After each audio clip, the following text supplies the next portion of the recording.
domingos com a série sobre as parábolas de Jesus, e o texto base é Mateus, no capítulo de número 13. Eu gostaria que você pudesse abrir a sua Bíblia, então, a partir desse momento, no capítulo 13 do Evangelho de Mateus, é o primeiro Evangelho do Novo Testamento. A gente falou na semana anterior sobre a parábola do semeador, está ali disponível no Instagram, Ministério Resgatar e Restaurar, também nosso canal no YouTube, Ministério Resgatar e Restaurar, você pode encontrar, e a gente está trabalhando com essa série de mensagens sobre as parábolas de Jesus baseadas em Mateus capítulo número 13. Então hoje eu quero trabalhar com vocês com essa segunda parte dessa série, que vai ser sobre a oposição ao reino. A oposição ao reino vai estar aí nos versículos de número 24 até... A gente vai lendo aí a partir desse número 24 até o finalzinho ali, 34 e tal. Mas a partir do número 14, que é o versículo, em diante, já vai falar um pouco sobre essa oposição, quando ele diz sobre a profecia de Isaías, que ele diz assim, ainda que estejam sempre ouvindo, nunca entenderão, ainda que estejam sempre vendo, jamais perceberão, pois o coração deste povo se tornou insensível, de má vontade, ouviram com seus ouvidos e fecharam os seus olhos, e assim não fosse, poderiam ver com os olhos, ouvir com os ouvidos, entender com o coração, e converter-se, e eu os curaria. Mas vamos ler então, nesse momento, a parábola do joio. Jesus lhes contou, está no versículo número 24 de Mateus 13, outra parábola, dizendo: o reino dos céus é como um homem que semeou a semente em seu campo, mas enquanto todos dormiam, veio o seu inimigo e semeou o joio no meio do trigo e se foi. Quando o trigo brotou e formou espigas, o joio também apareceu. Os servos do dono do campo dirigiram-se a ele e disseram: o senhor não semeou boa semente em seu campo? Então de onde veio esse joio? Um inimigo fez isso, respondeu ele. Os servos lhe perguntaram: o senhor quer que o tiremos? Ele respondeu: não, porque ao tirar o joio vocês poderiam arrancar com ele o trigo, desde que cresçam juntos até a colheita. Então direi aos encarregados da colheita: juntem primeiro o joio e amarrem em feixes para ser queimado, depois juntem o trigo e guardem no meu celeiro. E aí logo em seguida a gente vai ter as parábolas do grão de mostarda e do fermento. Daqui a pouco a gente vai ler, porque é uma sequência que eles estão juntos, não separados. São essas três parábolas que Jesus conta com o mesmo contexto, dando sequência à parábola do semeador. E daqui a pouquinho a gente vai ler as demais parábolas, mas nessa relação da oposição do reino, a gente percebe que Satanás ele vai se opor ao reino, tentando tirar a palavra do coração das pessoas. Se você for aí no versículo de número 4 de Mateus 13, lá está escrito: enquanto lançava a semente, partiu dali, caiu à beira do caminho, e as aves vieram e a comeram. E também no versículo 19 vai dizer sobre isso: quando alguém ouve a mensagem do reino e não a entende, o maligno vem e arranca o que foi semeado do seu coração. É exatamente isso aí. E quando essa estratégia de Satanás vai falhar, ele vai trabalhar de uma outra maneira para poder atacar a obra de Deus. Ele não tem como se opor a Deus, nem lutar contra Deus. Ele já foi derrotado na cruz do Calvário, já está consumado a derrota de Satanás, dos servos dele, os demônios e todos aqueles que servem a ele. Mas ele pode se opor à obra de Deus, plantando falsos cristãos, encorajando um falso crescimento, introduzindo falsas doutrinas. É isso que a gente vai trabalhar a partir de agora com essa parábola do joio em diante. Então, na parábola do joio, vai falar especificamente dos falsos cristãos. Olha aí, então, o que está dizendo nos versículos de número 24 a 30, que foi exatamente o que a gente leu, e também os 36 a 43, que vem a explicação dessa parábola do joio. E eu quero pular a parábola do grão de mostarda e do fermento, que está na sequência, para a gente entender a explicação dessa parábola do joio. Vamos lá no versículo de número 36. Então, ele deixou a multidão e foi para casa. Seus discípulos aproximaram-se dele e pediram: explica-nos a parábola do joio no campo. Ele respondeu: aquele que semeou a boa semente é o Filho do Homem. O campo é o mundo, e a boa semente são os filhos do reino. Os joios são os filhos do maligno, e o inimigo que semeia é o diabo. A colheita é o fim desta era, e os encarregados da colheita são os anjos. Assim como o joio é colhido e queimado no fogo, assim também acontecerá no fim desta era. O Filho do Homem enviará os seus anjos, e eles tirarão do seu reino tudo que faz cair no pecado e todos os que praticam o mal. Eles os lançarão na fornalha ardente, onde haverá choro e ranger de dentes. Então os justos brilharão como o sol do reino do seu Pai. Aquele que tem ouvidos, ouça. Jesus explica então a parábola do joio. Nesta parábola a gente vai perceber nitidamente que a semente aqui não representa a palavra de Deus.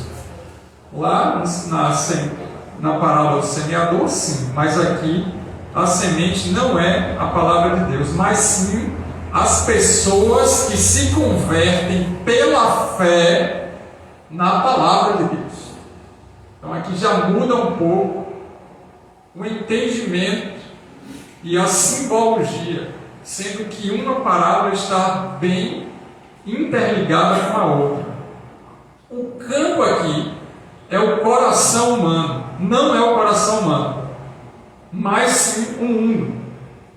É o que Jesus explica. O campo é o mundo, está aí no versículo de número 38. Cristo, então, ele vem semeando cristãos verdadeiros por toda parte. E esses cristãos que Jesus semeia é para que eles possam dar frutos, como está lá em João, no capítulo de número 12, dos versículos 23 a 26, que você pode acompanhar aí. Bora lá para João para a gente ver. João, você vai mais para frente, você está em Mateus, você vai passar Marcos, Lucas, vai encontrar João, no capítulo de número 12, os versículos de 23 a 26, a gente vai ler um pouco de Bíblia hoje, para a gente ter um entendimento melhor.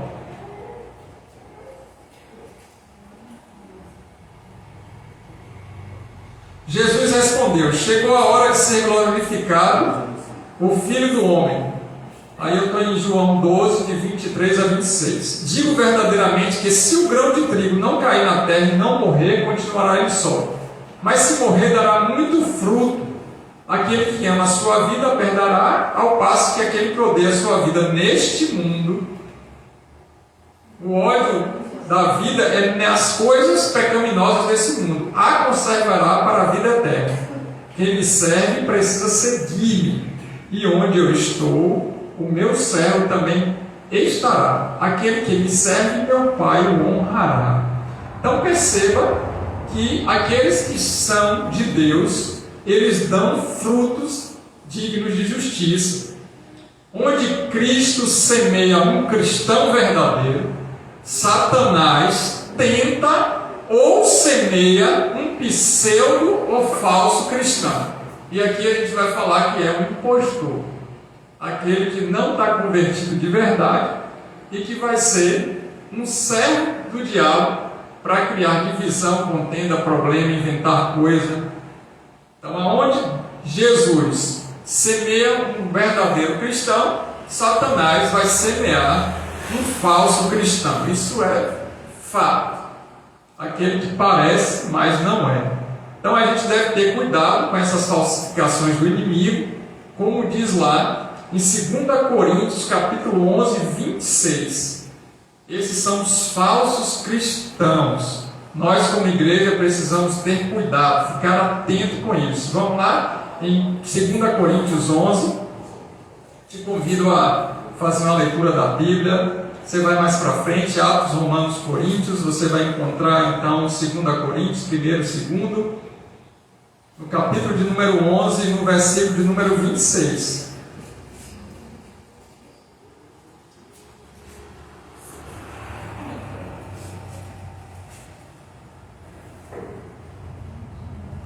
Estive, Paulo falando, continuamente viajando de uma parte a outra, enfrentei perigos nos rios, perigos de assaltantes, perigos dos meus compatriotas, perigos dos gentios, perigos na cidade, perigos no deserto, perigos no mar, perigos dos falsos irmãos. Ele finaliza o versículo dizendo: eu tive perigo entre os falsos irmãos, aqueles que não eram convertidos de verdade, que eram simplesmente impostores, filhos do diabo. Então a gente percebe que a Bíblia vai falar sobre isso. Então Paulo era ali um cristão que foi semeado por Cristo Jesus, e tinha aqueles que eram falsos, estavam causando inclusive perigo para ele, que tinha sido plantado pelo inimigo das nossas almas, Satanás. Existe também o falso evangelho, que nós como igreja do Senhor precisamos ter cuidado, porque essas falsificações do inimigo podem trazer problemas para a igreja do Senhor. Então a gente precisa ficar atento com o falso evangelho. Olha aí o que está escrito em Gálatas, no capítulo de número 1. Você está em Mateus, se você não voltou, estava lá na frente, então você pode ir mais para frente, encontrar a carta aos Gálatas, no capítulo de número 1, os versículos de 6 a 9. Olha aí o falso evangelho. Paulo falando, aqueles que estavam em Galácia, dizendo: admiro-me de que vocês estejam abandonando tão rapidamente aquele que os chamou pela graça de Cristo para seguirem outro evangelho, que na realidade não é o evangelho. O que ocorre é que algumas pessoas o estão perturbando, querendo perverter o evangelho de Cristo. Mas ainda que nós, ou um anjo dos céus, pregue um evangelho diferente daquele que pregamos a vocês, que seja amaldiçoado, anátema, como já dissemos. Gálatas 1, versículos 6 a 9. Como já dissemos, agora repito: se alguém anuncia a vocês um evangelho diferente daquele que já receberam, que seja maldito, amaldiçoado.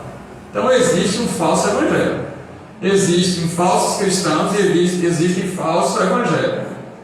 Só que também, isso acontecendo, vai ter uma falsa justificação. Olha só o que diz Romanos. Você está em Gálatas, volte um pouquinho. Você vai encontrar Romanos, capítulo de número 10, versículos de 1 a 3. Romanos 10,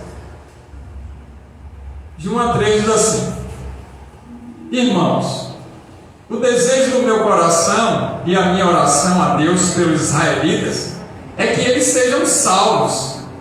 Posso testemunhar que eles têm zelo por Deus, mas o seu zelo não se baseia no conhecimento, porquanto, ignorando a justiça que vem de Deus e procurando estabelecer a sua própria, não se submeteram à justiça de Deus. Então a gente percebe que tem uma falsa justificação.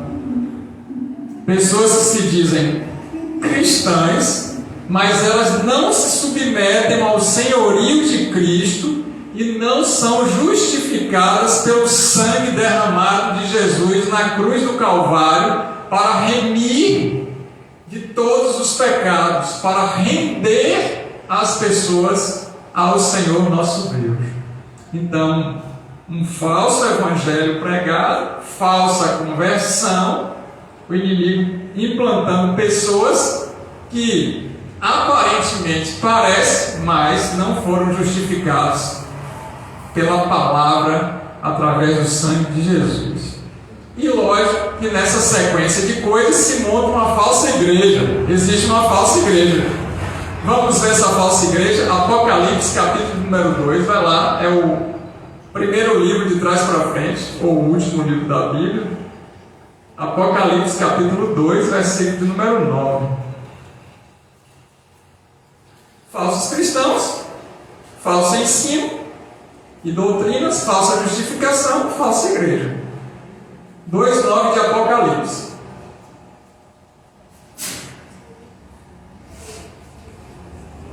Ele falando, Jesus falando à igreja de Esmina, e ele vai dizer: conheço as suas aflições e a sua pobreza, mas você é rico.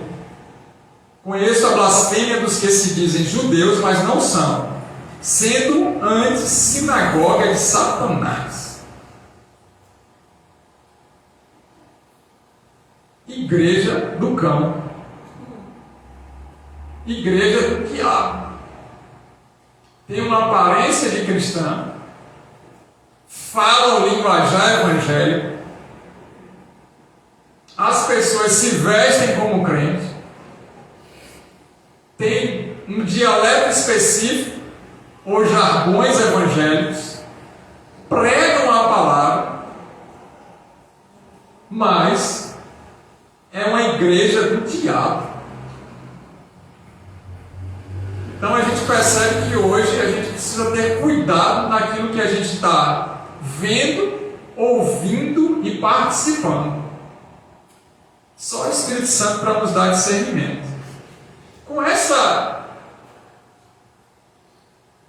igreja falsa, essas pessoas falsas e essa doutrina errada, vai se eleger um anticristo, e ele vai reinar e vai comandar uma falsa paz mundial, unificando todas as religiões, unificando toda a política e unificando todo o poder militar e financeiro do mundo.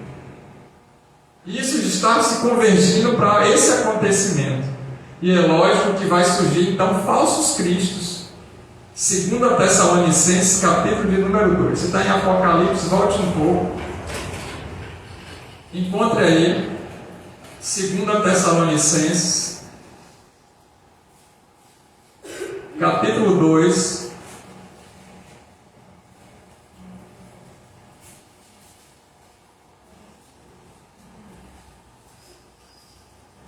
Do versículo 1 ao 12. São 12 versículos, mas a gente vai ter que ler todo para ter um entendimento disso aqui agora.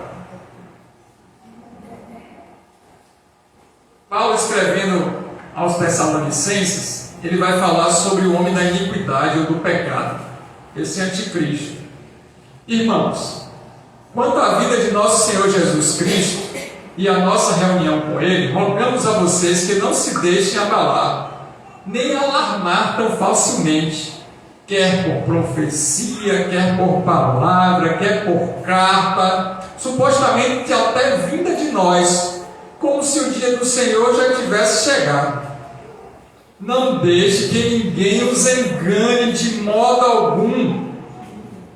Antes daquele dia virá a apostasia, quer dizer, o afastamento da verdade.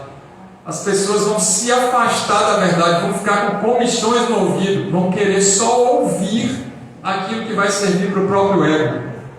E então, nesse afastamento do que é verdadeiro da palavra de Deus, será revelado o homem do pecado ou da iniquidade, um filho da perdição. Este se opõe e se exalta acima de tudo que se chama Deus, ou é objeto de adoração, chegando até a assentar-se no santuário de Deus, proclamando que Ele mesmo é o Deus. ele vai se assentar lá, no novo templo que vai ser construído em Jerusalém. Não se lembra de que quando eu ainda estava com vocês, isso Paulo falando, costumava falar essas coisas, e agora vocês sabem o que o está detendo para que ele seja revelado no seu devido tempo. O Espírito Santo não deixa ele ser revelado antes da hora. A verdade, versículo 7, é que o mistério da iniquidade, quer dizer, o pecado repetido sem arrependimento e continuando na prática do pecado, achando que pode andar no pecado e andar com Deus, ou ser o próprio Deus e pode fazer qualquer coisa numa rebelião contra Deus, mesmo falando sobre Jesus, mesmo andando com a Bíblia, mesmo proclamando o Evangelho, que aqui não é a verdade.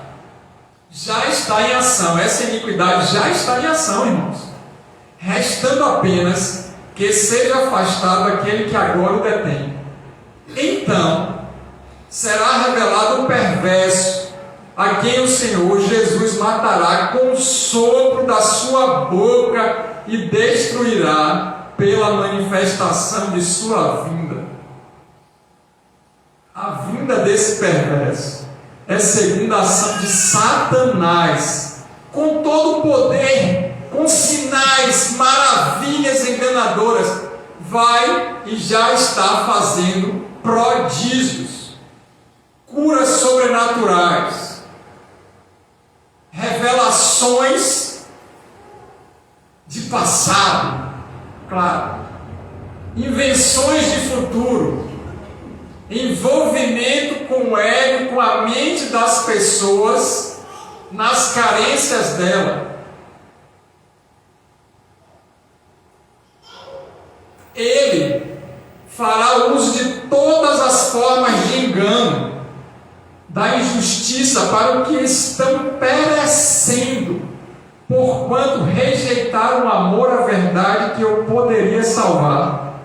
Por esta razão, Deus lhe envia um poder sedutor. O espírito da sedução está solto no mundo para atrair, enganar, mentir e ludibriar das pessoas que, na realidade, não querem Deus, estão atrás de benefícios, de prazeres, de bens materiais, de conquistas, ganhos, riquezas, status, poder, de pessoas que não se arrependeram dos seus pecados de verdade e não largaram as práticas do pecado, mas querem caminhar com Deus sem santidade.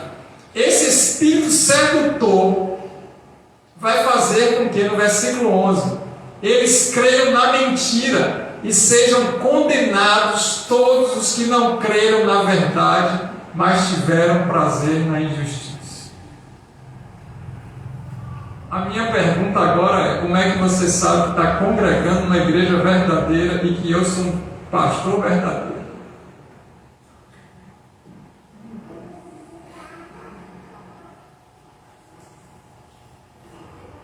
Aí você levanta a mão e diz: só para você ter coragem de falar isso no púlpito já é verdade, pastor. Porque o Espírito de engano não vai falar sobre morte redentora de Cristo, ressurreição e graça para a salvação em Cristo. Não vai falar sobre o espírito desse engano, da mentira. Não vai pregar sobre santidade. E o amor não é um amor de confronto para arrependimento. É um amor de massagear o ego, que Deus nos aceita como a gente está e Ele vai ser sempre bonzinho e nos deixar a continuar errando, pecando e andando como a gente quiser. Então você já sabe que você está na igreja verdadeira pelo comportamento das pessoas que estão com você. Amém? E nós não somos a única. Louvado seja Deus por isso. Nós somos uma pequena parte dentro de uma grande e maior igreja, que é o povo de Deus, a família do Senhor nessa face da terra. Nós somos uma pontinha daquilo que Deus está fazendo nesse planeta maravilhoso que Ele mesmo criou. Amém? Então nós devemos permanecer alertas, para que os ministros de Satanás não se infiltrem e causem estragos na congregação dos cristãos verdadeiros. Eu te convido, eu te conclamo e eu te peço, me ajudem a não deixarmos os impostores se infiltrarem na nossa congregação local. Se a gente prega a verdade, eles vão se afastar. Se a gente exige, não no sentido da gente cobrar e fazer com que o outro seja igual a gente, mas se a gente exige um comportamento em santidade, afasta o mal. Porque eles não conseguem ficar onde não tem obra de pecado. Porque o próprio Espírito Santo, ele limpa o local, porque ele não habita em local imundo, ele é santo. Amém? 2 Pedro, no capítulo de número 2, vai falar sobre essas coisas. E a gente pode ler em 1 João, vai lá para a Epístola de João, lá no finalzinho, perto do final, 1 João, capítulo 4, versículos de 1 a 6.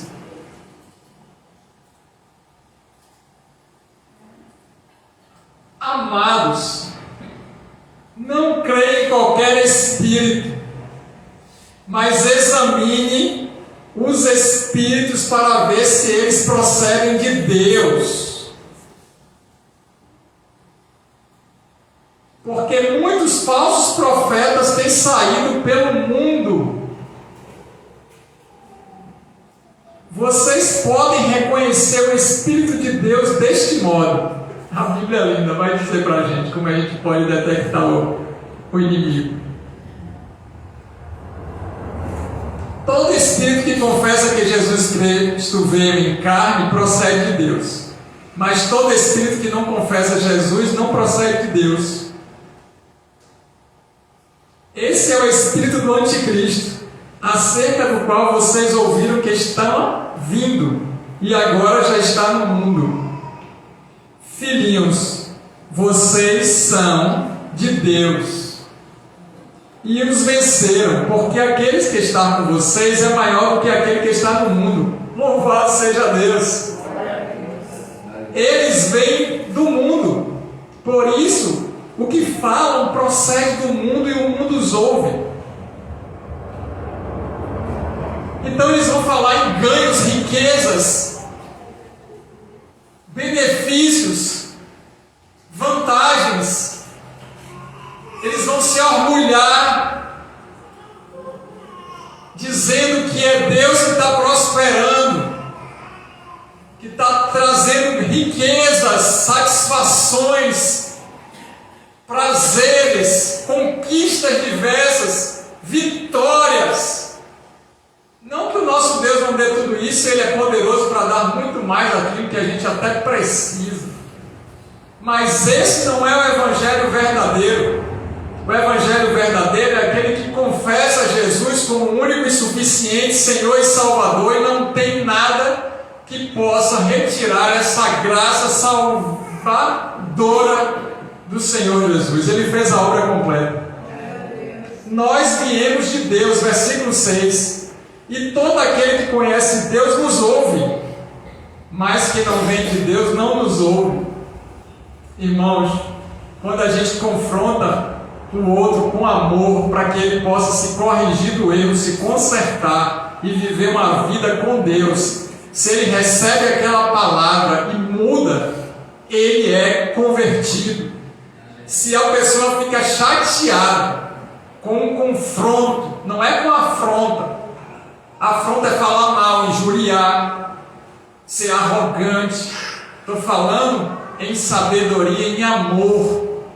Aquele que recebe de Deus a disciplina, ele é filho. Porque o próprio Evangelho vai dizer que aquele que não recebe disciplina do Senhor é bastardo, não é filho de Deus. E Deus disciplina o que ama e se torna filho realmente. Então, se Deus está nos usando para confrontar uma pessoa porque ela está no pecado, ela está no erro, ela está no desvio doutrinário, ela está desviada do propósito de Deus, ela já não está envolvida mais com as coisas do reino, e ela fica ofendida, precisa se converter novamente, ou não teve encontro verdadeiro com Deus, ou é uma impostora. Então a palavra que tem que sair do altar é uma palavra que a gente receba e se converta todos os dias, porque isso é benefício e bênção para a gente. É claro que essa palavra é uma palavra que vai gerar cura, salvação e libertação para as nossas almas, queridos. E Deus me encarregou de fazer isso. E aí a gente percebe que tem muita palavra de ensino, e ora vai, ora vem, Deus vai liberar uma palavra de promessa, uma palavra de vitória. Mas isso não é o fundamento da igreja do Senhor. O fundamento da igreja do Senhor é a palavra de conversão. Posso ouvir um glória a Deus? Glória a Deus! Amém. Vocês são bênçãos. Louvado seja o nome do Senhor.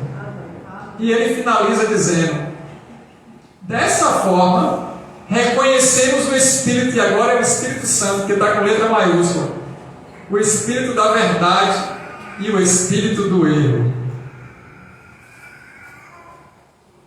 E os falsos profetas aqui? O falso profeta é quando ele fala alguma coisa que não acontece, está certo. Então Isaías falou sobre Jesus e demorou só 600 anos para as coisas começarem a acontecer. E ele era um verdadeiro profeta. Então, cuidado, que possa ser que o falso profeta não esteja só associado à profecia que vai vir vindoura. É lógico, se não se cumprir, não é de Deus. Mas a gente conhece um falso profeta chamado Balaão na Bíblia, que ele, tudo que profetizou foi verdade. E muitas das profecias dele, quase na totalidade, foram provenientes de Deus. Deus não deixava ele abrir a boca para amaldiçoar o povo. E como é que Balaão, um falso profeta, se nas Escrituras Sagradas está dizendo que ele é um falso profeta em Apocalipse? Porque ele estava enxergando vantagens financeiras e corrompendo, ou querendo na realidade corromper o povo para ele ter ganhos pessoais e benefícios próprios em riquezas. O falso profeta de hoje em dia, ele tem essas características. O pastoreio é uma vida de simplicidade e modéstia. O profeta verdadeiro, ele abre a boca para poder convocar o povo à adoração e fazer com que as pessoas enxerguem o pecado para se arrependerem. Se está um profeta liberando outra palavra que não é arrependimento para a igreja, é falso. Fim de papo.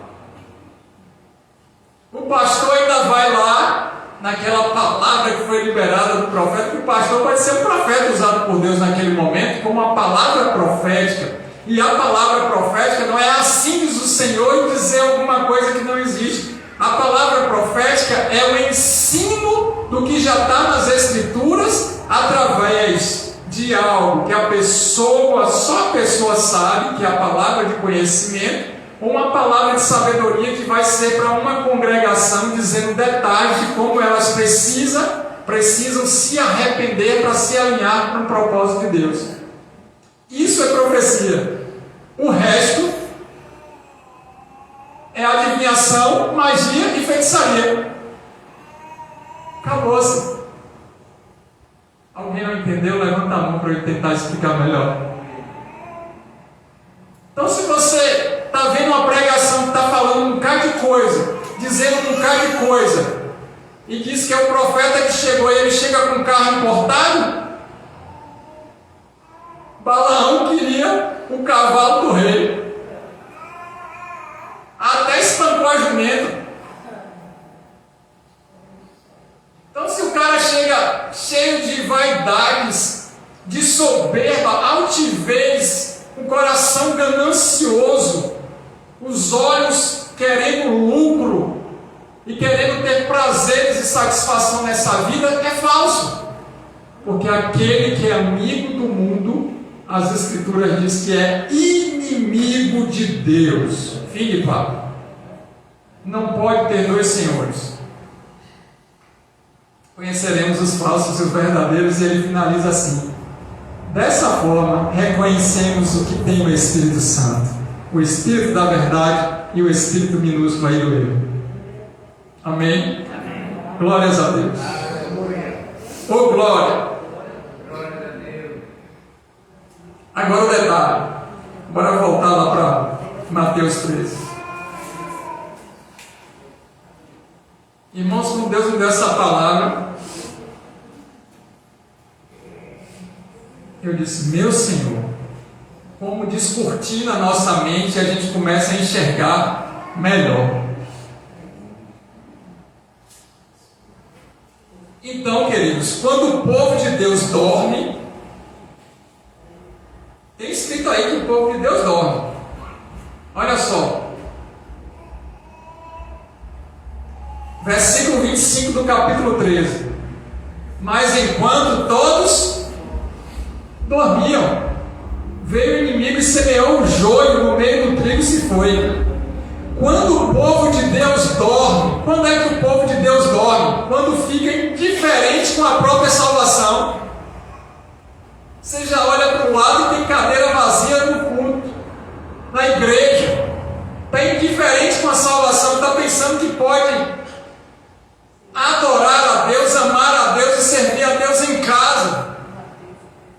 Deus está tendo a oportunidade de a gente se reunir na congregação, irmãos. Porque vai chegar um dia que a gente não vai poder mais se reunir na congregação. E aí aqueles que não estão fortalecidos na fé, que não têm comunhão com os irmãos, que não criaram elo, laços, vínculos de amizade, de amor fraterno, quem é que vai se lembrar do irmão que faltou hoje na igreja, que tem um mês que não aparece, que tem não sei quanto tempo que não está na congregação para orar? Ninguém se lembra daquele que não está visível, irmão. Para ser sincero, o Espírito Santo pode até nos lembrar, como ele me lembrou esse dia, de 3 pessoas que eu tenho muito tempo que não vejo. Tem tanto tempo, se passaram 3, 4 anos e eu vim me lembrar agora. Agora, se eu estou vendo para o seu rosto todo dia, eu oro por você todos os dias. Por isso que Deus fez a congregação local também, para que a gente possa estar orando uns pelos outros para sermos curados e participando de uma glória, de uma graça de Deus que Ele não vai derramar no nosso lugar secreto, no nosso quarto de oração. Precisa ser em público, precisa ser em coletivo. Por isso que Deus nos reúne. E não nos deixemos ser enganados como alguns já foram, que deixaram de congregar. Não deixemos de congregar, como fala Hebreus. Está indiferente com a própria salvação. Quando é que o crente está dormindo? Quando é que o povo de Deus está dormindo? Quando tem preguiça, quando está preguiçoso, se acostumou com as coisas de Deus, está acostumado em ser crente, fala como crente, se veste como crente, vai para os cultos como crente, mas não tem mais uma vida poderosa de oração, de unção, de satisfação, de alegria no Senhor, buscando outras coisas, priorizando outras coisas. A prioridade agora não é mais Cristo Jesus, ferindo o princípio que diz: primeiro buscai o reino dos céus e a sua justiça, e as demais coisas lhe serão acrescentadas. Mateus 6,33. Descumprir o princípio vai quebrar a pessoa, irmãos. Quando é que o povo de Deus ou o crente está dormindo? Crente em Jesus que eu falo. Quando está numa prática de pecado e não enxerga que está praticando pecado. E aí o próprio Cristo diz assim: apartai-vos de mim, vós que praticais a iniquidade, não vos conheço. É aquele crente que está andando com a vida atrapalhada, continua assim e acha que está salvo. E acha que é de Deus. E acha que pode dar uma espiadinha ou andar pelo mundo, que Deus não tem problema com isso. Tem sim. Deus não suporta as coisas desse mundo pecaminoso, desse sistema mundano de pecado. Deus é santo. A gente já viu que Ele vai julgar isso aí tudo. Portanto, nossa tarefa como crentes verdadeiros, convertidos, é plantar verdadeiros cristãos. Está pensando que a gente detectar o joio e tentar arrancar? Não. A parábola não diz para a gente arrancar. Deus não deu ordem para ninguém arrancar o joio antes da hora.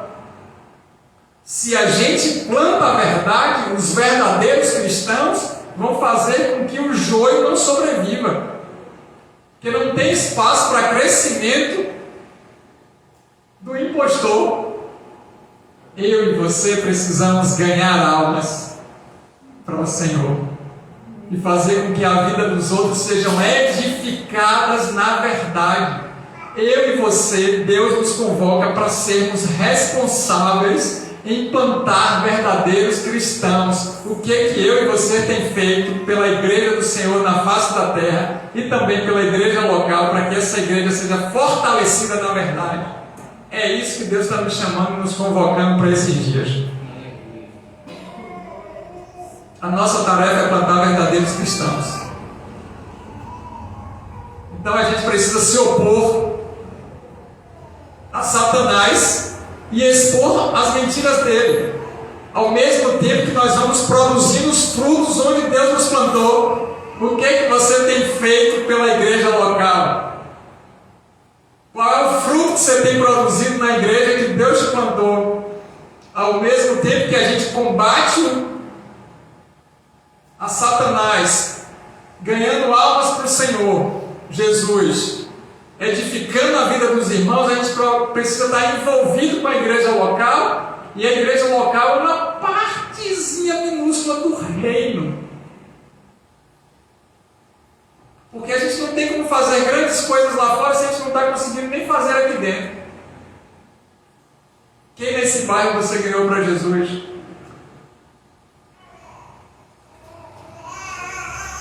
A gente tem feito evangelismo no nosso trabalho, a gente tem orado pelas pessoas, a gente tem dado uma palavra, e hoje a gente tem até a rede social para a gente fazer isso. Então a gente precisa voltar um pouco mais atrás e entender que temos um objetivo, uma finalidade, nós temos um chamado e precisamos cumprir aquilo que Deus quer para as nossas vidas.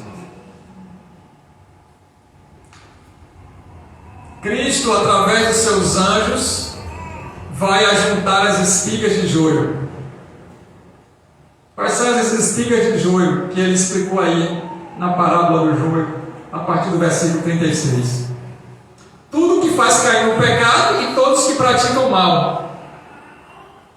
Ele vai fazer com que sejam lançados no fogo, na fornalha ardente, no inferno. Olha aí o versículo 40 e a 42 de Mateus 13. Assim como o joio é colhido e queimado no fogo, assim também acontecerá no fim desta era. O Filho do Homem, Jesus Cristo, enviará seus anjos, e eles tirarão do seu reino tudo que faz cair no pecado, e todos os que praticam mal. Eles os lançarão na fornalha ardente, inferno, onde haverá choro e ranger de dentes. Jesus vai mandar o ser humano sim para o inferno. Ele e o pecado. Eles e o pecado. Jesus vai enviar Satanás e seus demônios para o inferno. Vai. E Jesus vai enviar o filho da perdição, o falso Cristo, o falso profeta, e todos os que forem enganados com ele para o inferno. Isso vai acontecer sim. Agora, receba a palavra de vitória que eu vou liberar para a sua vida. Agora vem a promessa. Agora vem a bênção. Agora vem a profecia para você. Versículo 43. Assim diz o Senhor: então os justos brilharão como o sol no reino de seu Pai. Aleluia! Oh, glória!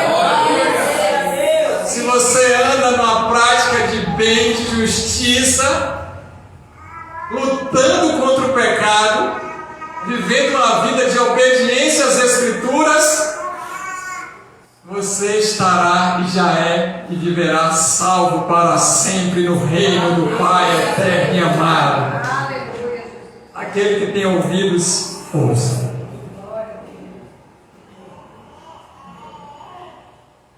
Interessante que alguns desses feixes já estão sendo juntados quando a gente olha nessas questões relacionadas com o nosso dia a dia aí. Esses feixes estão sendo juntados de joio. Muitos grupos religiosos se unem e se esforçam para trabalhar em conjunto, e a gente está percebendo isso. Igrejas muito parecidas têm uma mesma característica, um agrupamento religioso de pessoas que estão ecumênicas, que estão andando juntos com o mesmo linguajar, independente agora da religião, elas começam a se associar. Então já são os feixes para os últimos dias. E aí fica algo interessante. A unidade espiritual entre cristãos verdadeiros deve se destacar, sim, em relação à uniformidade religiosa. Uma coisa é a unidade cristã, a outra coisa é a uniformidade religiosa. Se unindo, porque é benefício para os dois, é recompensa para os dois, está em uniformidade ali, porque estão em consenso comum para um não prejudicar o outro. Estão cedendo a situações para não haver confronto. Então estão escondendo o pecado e vivendo uma vida religiosa entre aqueles que se dizem simplesmente que são cristãos, mas quando a gente busca averiguar, percebe que tem alguma coisa errada. Estão sendo negligentes com as coisas relacionadas com os ensinamentos das Escrituras, omissos com as situações do pecado, e um encobertando o outro. E aí daí muitas vezes não é fácil a gente distinguir o que é verdadeiro e o que é falso. Mas no fim dos tempos, as Escrituras Sagradas, a palavra de Deus diz que os anjos do Senhor vão separar todos eles por completo. E quando a gente olha ao nosso redor hoje em dia, a gente percebe que Deus já está fazendo isso. Já existem muitas denominações, inclusive e principalmente evangélicas, que eles são aglomerados de pessoas que não têm nada de Deus. Muito pelo contrário. Já faz parte do ajuntamento dos feixes de joio para os últimos dias, para a volta de Cristo. É um sinal importante aí dentro da igreja do Senhor. Amém? Pai, até aqui, muito obrigado pela Tua palavra de ensinamento, e ela é rica e poderosa para transformar as nossas vidas. Precisamos da ajuda do Teu Espírito Santo agora para a gente continuar essa ministração na parábola do grão de mostarda que vamos ler a partir de agora, em nome de Jesus, amém. A gente falou sobre falso cristão, que é a parábola do joio. E agora vamos falar do falso crescimento, que é a parábola do grão de mostarda. Vamos lá. Versículo 31, capítulo 13 de Mateus. E contou-lhe outra parábola. O reino dos céus é como um grão de mostarda, que o homem plantou em seu campo. Embora seja a menor de todas as sementes, quando cresce, torna-se uma das maiores plantas e atinge a altura de uma árvore, de modo que as aves do céu vêm fazer os seus ninhos em seus ramos. Até aqui. Que aí tem duas parábolas em uma. No Oriente, queridos, a semente de mostarda simbolizava algo muito pequeno e insignificante. Contudo, vai produzir uma planta muito grande, e grande o suficiente ou bastante para que os pássaros viessem e ficassem ali nos seus galhos. E os pássaros dessa parábola representam Satanás, porque quando a gente compara com o versículo 19 de Mateus, capítulo 13, a gente percebe lá que tem esses pássaros na parábola do semeador. E essa planta grande também é um símbolo de poderio no mundo, o poder do mundo. Quando a gente faz uma comparação com outras passagens da Bíblia, principalmente Daniel capítulo 4, versículo 12 e Ezequiel 17, 23. O poder do mundo. Então essa imensa planta aí está significando isso. Esses fatos então vão sugerir na parábola, ensinando algo para a gente. O que é esse algo? Um crescimento anormal do reino, onde Satanás vai usar esse crescimento anormal do reino a favor dele mesmo. Então Satanás vai se infiltrar no crescimento anormal, porque se o crescimento fosse normal e fosse de Deus, Satanás não tem como se filtrar. Mas como o crescimento agora não está sendo um crescimento dentro daquilo que Deus queria, o diabo vai ter acesso. Vamos observar isso em todo o percurso da cristandade. Hoje os cristãos, dentro das denominações ou desse grupo religioso, no Brasil conhecido como evangélicos, é uma potência complexa e ramificada, diversas ramificações e muita complexidade a nível mundial. A gente nem fala nisso. A cristandade cresceu como uma potência mesmo. Um grupo que começou humilde e foi se tornando uma instituição de grande patrimônio financeiro e de influência política. Crescimento anormal do reino. Se misturou com riquezas e poder de influência, a riqueza com a política. Tem alguma coisa normal e aí que Satanás entra. O pastor está dizendo que agora a gente não pode se envolver com a política? Eu falei que a gente tem que ter cuidado para um crescimento anormal, achando que é de Deus e nunca foi, para Satanás não se infiltrar, e ele já está infiltrado nessas questões mundiais e no nosso Brasil, infelizmente. Nós, porque a gente mora nessa terra, a igreja evangélica está empisteada de um crescimento anormal. Lembrando que Jesus não veio para a multidão, ele veio para os seus discípulos. Agora, todo aquele que crê e o recebe vai ser salvo. Com a aproximação do final do tempo, a proclamação do Evangelho então entrará em um colapso e declínio, e isso a gente está vendo notoriamente. A proclamação do Evangelho em declínio, irmãos, em declínio. Um Evangelho distorcido da realidade, umas falsas doutrinas ensinadas, e não existe mais aquela proclamação do Evangelho verdadeiro. Isso é fato acontecido e consumado. Mas a gente ainda tem uma terceira e última parábola para a gente encerrar a ministração hoje. É a parábola do fermento, que vai estar aí a partir do versículo de número 33 de Mateus 13, e vai falar sobre falsas doutrinas. Então a gente viu os falsos cristãos, vimos o falso crescimento, e agora a gente vai ver as falsas doutrinas. E contou-lhes ainda outra parábola, dos céus é como o fermento que uma mulher tomou e misturou com uma grande quantidade de farinha e toda a massa ficou fermentada. Jesus falou todas essas coisas à multidão por parábolas.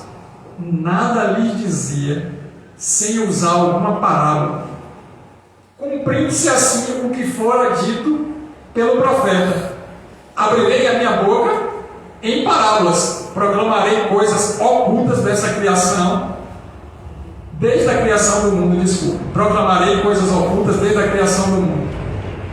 O profeta falou que Jesus ia pregar em parábolas, e eu estou pregando em parábolas, falando em parábolas e ensinando as parábolas. Se você tem ouvido e está ouvindo e está entendendo, e o Espírito Santo está falando com você, é porque você é discípulo de Jesus.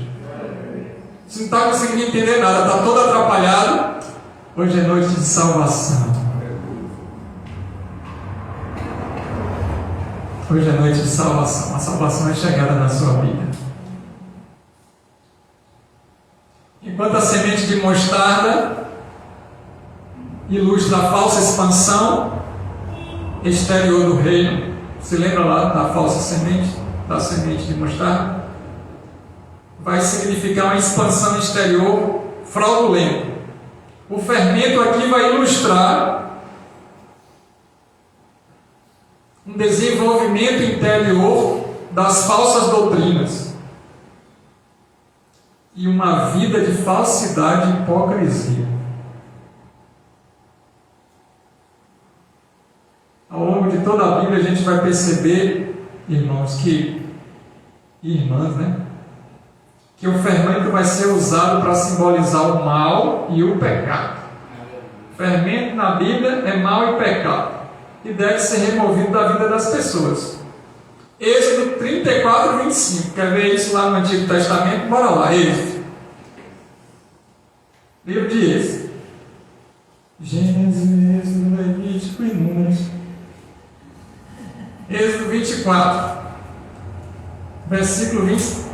Êxodo 34, versículo 25.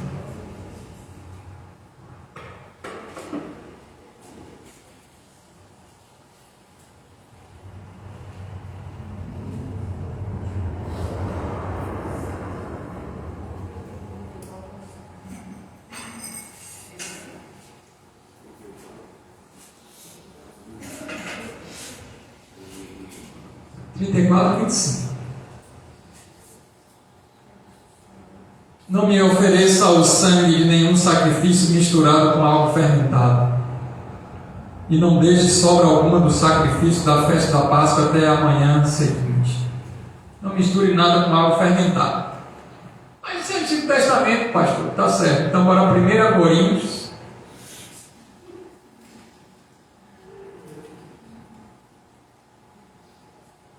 Capítulo número 4, versículo 18 a 19.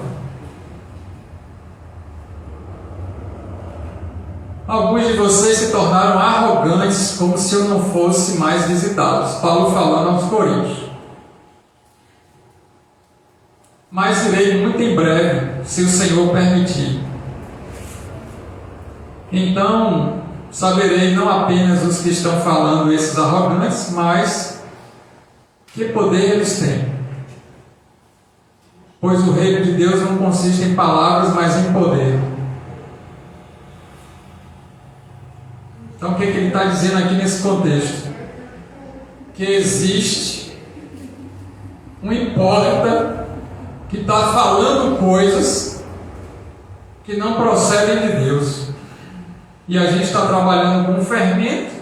Lá está dizendo que não pode haver fermento, não pode haver mistura da santidade com o pecado.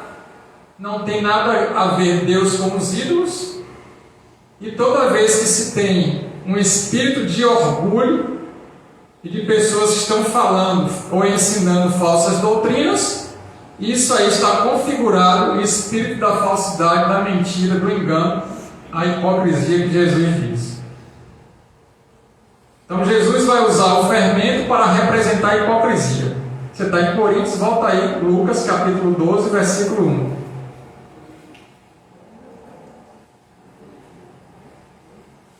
Lucas 12:1.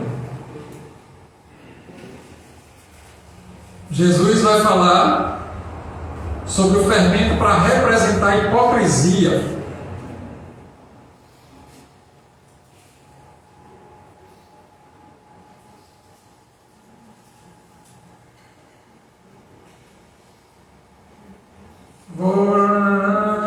Dizendo,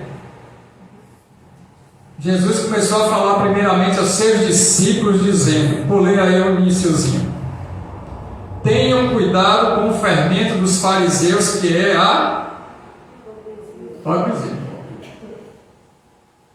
Os falsos e mentirosos. Hipocrisia. Jesus também vai falar sobre os falsos ensinamentos. Você está em Lucas, volte para Mateus 16. Mateus 16. Jesus vai falar sobre os falsos ensinamentos. 16, de 6 a 12.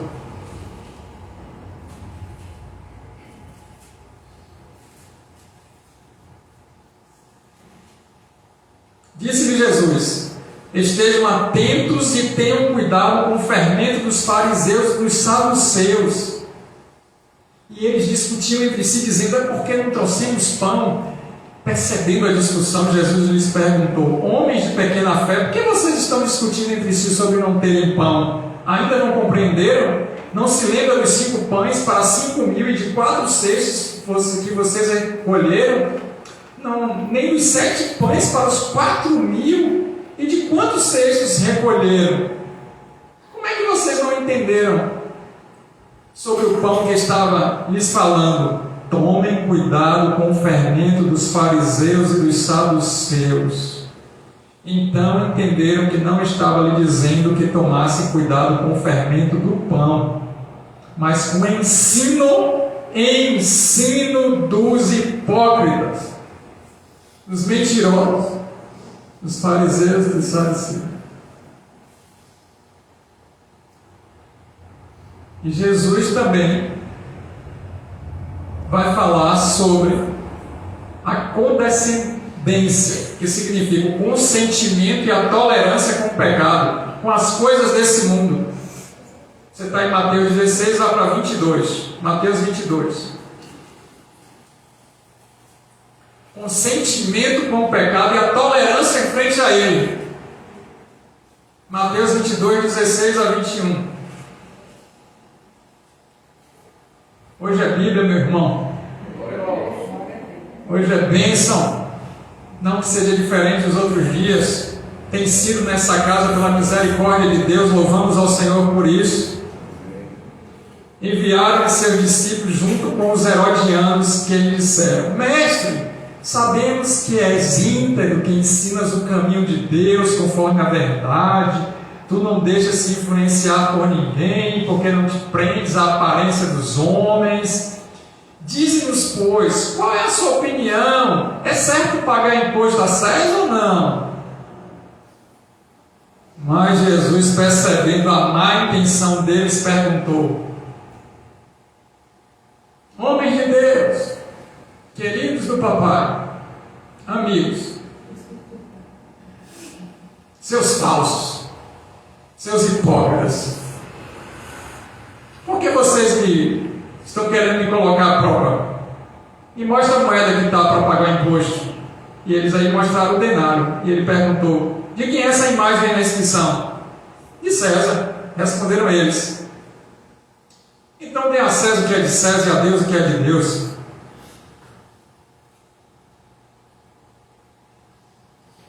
Dê ao mundo o que é do mundo, mas dê a Deus o que é dele.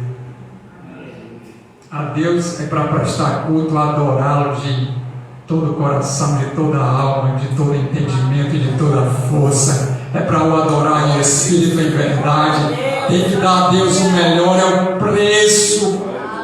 Não é o preço que foi pago por Jesus para a remissão dos nossos pecados, para a nossa salvação, mas é o que eu tenho que renunciar, o que você tem que renunciar, porque na renúncia vem a unção, e renúncia vai nos colocar numa vida de santidade.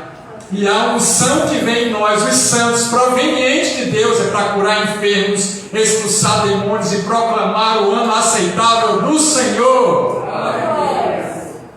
Louvado seja o nome do Senhor por todas essas maravilhas. E Paulo também vai usar a questão do fermento para falar da carnalidade dentro da igreja. Sabia que existem crentes carnais, irmãos? Quer ver isso? Bora para 1 Coríntios, capítulo número 5. Vá para frente. Atos, Romanos, Coríntios. 1 Coríntios, capítulo número 5. Versículos de 6 a 8.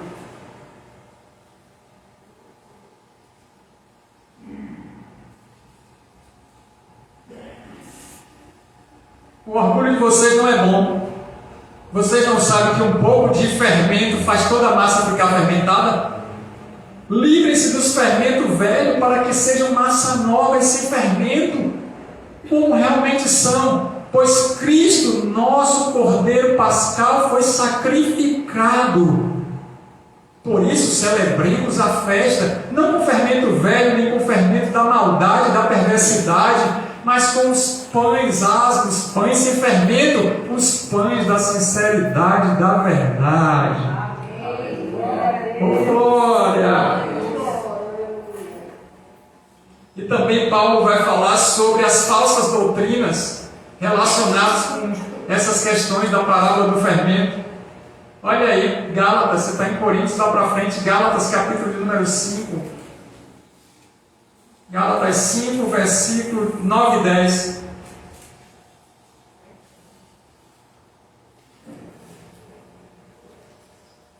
Um pouco de fermento leveda toda a massa.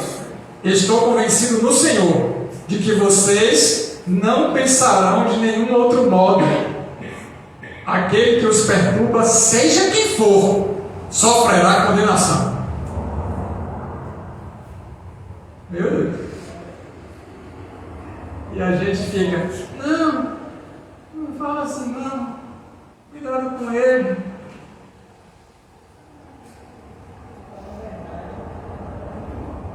Que fica cheio de dedos hoje para falar com aquele que está parecendo que é crente. O que Paulo disse aí, meu irmão? Esse fermento aí pode levedar a massa toda. Eu estou convencido, eu tenho convicção, eu tenho certeza plena e absoluta que vocês não vão pensar igual a esses hipócritas. Ei, vocês crentes não podem pensar como eles, porque vocês têm a mente de Cristo e discernem todas as coisas. E seja quem for eles, Deus os condenará. Não, irmão, não precisa falar outra parte, não. A gente só fala a primeira. Coitadinho, coitadinha. Vai ficar tão magoada com a gente. Deus vai te condenar, filho do inferno. Filho do diabo.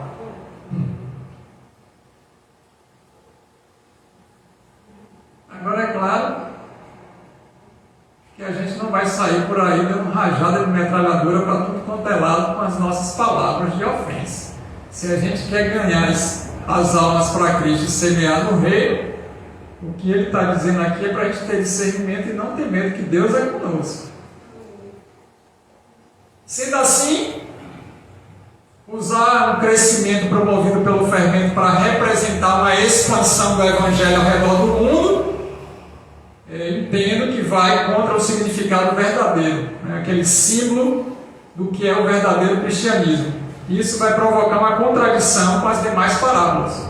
A gente está vendo expandindo o Evangelho, está crescendo, as igrejas estão ficando nos galpões, muita gente crente, e aquele movimento, aquele oba-oba, muitos circuitos, muitos encontros, reencontros, etc. Parecendo que agora tem muito mais evangélico no nosso país ou no mundo, gente convertida, e tem muito cristão, essa expansão louca, e descontrolada, parece que agora Deus está povoando a terra de crente. Está em contradição com as parábolas, irmão. A parábola da semente, que é do semeador, diz que um terço somente ia receber no coração e se converter. Os outros 2 terços do mundo não crerão no Jesus e servirão ao Satanás. Você é um crente verdadeiro? Como é que eu, pastor, sei que você é crente? Aí a pergunta que você vai para mim: e como é que eu sei que você é crente? Conhecereis a árvore pelo fruto. Então, o crente da internet, do Instagram, do domingo, ou da oração poderosa de 3 horas da manhã, não quer dizer nada. A oração da meia-noite, a oração para dormir, o pix da eternidade. O passaporte a gente já foi selado pelo Espírito Santo. É porque quando ora é um poder. E sinais e maravilhas do falso profeta? A gente só vai conhecer o crente se a gente caminhar com ele. Por isso que Jesus estava pregando para os discípulos. E naquele momento ali, nem muitos estavam convertidos. Pedro só vai se converter depois que Jesus estava para ser crucificado, quando o galo cantou. Pedro caminhou, vendo sinais e maravilhas, andou na água, não estava completamente convertido. João era um homem que o pessoal chamava, que Jesus deu o apelido de Boanerges, filho do trovão. Quer que a gente ore e mande fogo do céu para destruir eles e todo mundo que está aqui? Aí o homem manso que caiu de joelho na ilha de Patmos, vendo Jesus, se recostou e ainda cuidou da mãe de Jesus. E vai existir diversos tipos de discípulos ali, mas Jesus, ele não vem para todos. Ele vem para aqueles que têm o coração quebrantado na presença e quer realmente ser curado, liberto e salvo. E todo aquele que crê será salvo. Satanás então vem trabalhando para introduzir e manter, não só colocar, mas também manter falsas doutrinas e um falso modo de vida no ministério da palavra de Deus. Aquilo que está ferindo os princípios, que está em desacordo com as escrituras sagradas, ou arranca as páginas da Bíblia e inventa uma outra religião, ou mente. Porque quando a gente olha as escrituras e a gente olha o que o pessoal está pregando, falando e dizendo, não condiz com o que Deus está nos mostrando e ensinando em verdade. Lembra que o início da igreja, os cristãos verdadeiros, eles vinham combatendo essas falsas doutrinas e a hipocrisia. Era uma multidão, um exército combatendo a mentira. Deus levantou esses homens e essas mulheres humildes na presença dele. E sabe o que mais me entristece? É de ver nos nossos dias pessoas, famílias, escolas, colégios, faculdades e até mesmo igrejas cristãs, irmãos, que outrora estavam fiéis à palavra, mas se desviaram da verdade, estão apostatando da fé. Isso me entristece. Eu acredito que te entristece também, porque entristece a Deus. Vai em 1 Tessalonicenses, a gente já está na reta final. Aguente mais um pouquinho, para a gente não deixar esse ensinamento sem concluir, por favor. 1 Tessalonicenses capítulo 5, versículo 21 e 22.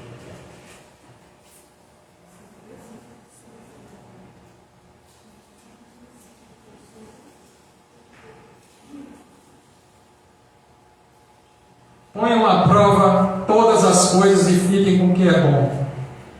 Afastem de toda forma do mal. Nossa! Para você saber. Mas você discerne. E olha, o controle está na sua mão, nas redes sociais, no telefone. O controle da televisão está na sua mão. O controle está contigo. Menos o controle da sua vida, que agora é de Cristo. O reino dos céus então começa com a semeadura da palavra de Deus no coração dos seres humanos. E a maioria dessas sementes não vai produzir frutos. Não vai, mas alguns vão se desenvolver e frutificar, sim. Satanás então vai fazer frente ao trabalho de Deus, semeando falsos cristãos, estimulando um falso crescimento, introduzindo falsas doutrinas. E aí, quando a gente olha para tudo isso, a gente tem a impressão que Satanás está vencendo. Mas no final dos tempos, Cristo julgará e condenará Satanás, os demônios e todos os iníquos e perversos. Porque Deus é todo poderoso e Ele é o autor e criador de tudo. Ele é soberano e fiel para cumprir a palavra dele. E eu encerro querendo ler com vocês 2 versículos, 2 passagens, melhor dizendo. Apocalipse 20, versículo 10 e 15, para que você tenha certeza que isso vai acontecer. Apocalipse 20, versículo 10. O diabo que as enganava foi lançado no lago de fogo que arde com enxofre, onde havia sido lançados a besta e o falso profeta. Eles serão atormentados dia e noite para todo sempre. Versículo 15. Aqueles cujos nomes não forem encontrados no livro da vida foram lançados no lago de fogo. E aí você volta para 2 Tessalonicenses, para a gente encerrar.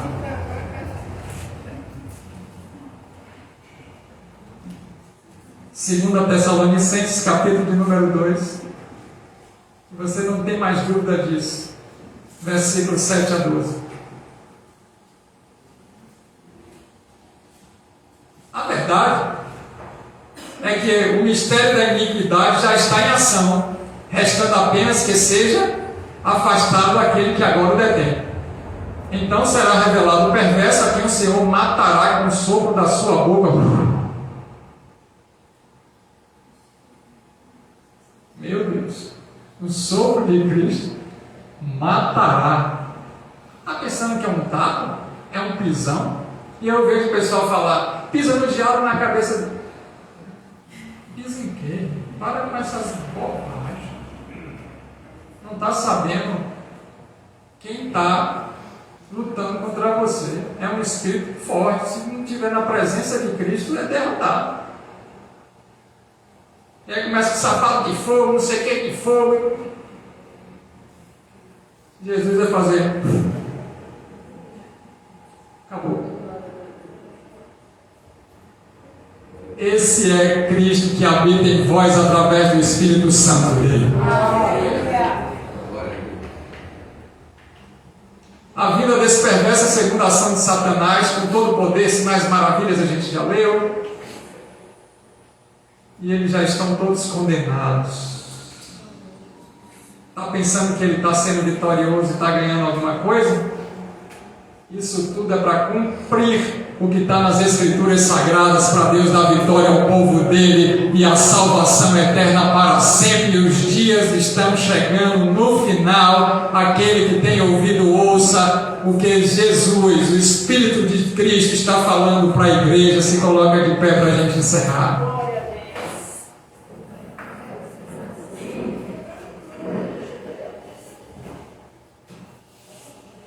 Obrigado, Senhor, por essa rica palavra. Obrigado pela paciência dos irmãos e das irmãs. Louvamos a Ti por esse ensinamento grandioso e verdadeiro. Que possamos colocar